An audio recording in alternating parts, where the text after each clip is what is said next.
Welcome to our garage tour episodes. Today we discuss how boiling water trick could save your engine. A solid engine block, but the guts are completely frozen. Now, when an engine has been sitting for a long time, there are a few usual suspects. You could have rust fusing the pistons to the cylinder walls, or maybe the rings are just glued in place by old, hardened oil varnish. What we're hoping is that it's just years of carbon buildup that has locked the rings into their grooves. If the rings can't move, you get no seal, no compression, and eventually, a seized engine.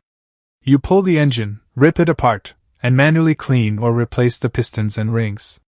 It's a huge job, and it costs a lot of money. But the theory behind this boiling water trick is, well, it's simple. The idea is you pour boiling water directly into the cylinders. The sudden heat is supposed to create steam, shocking the carbon deposits and hopefully cracking them loose. In theory, the water and steam work their way down the side of the piston and free up the stuck rings.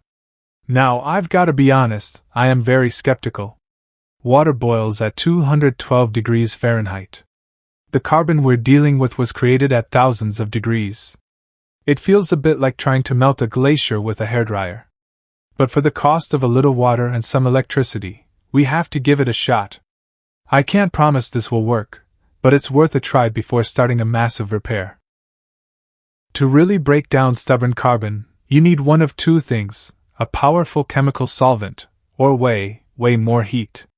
Since we're not planning on lighting this thing on fire today, we're going with option 2. This is a penetrating solvent made specifically to dissolve carbon and rust.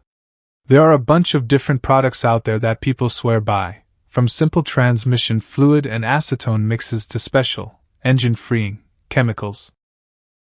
We're going to pour this into each cylinder, just like we did with the water.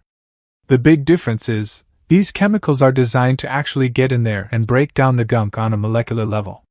The process is the same, but the most important ingredient here is patience.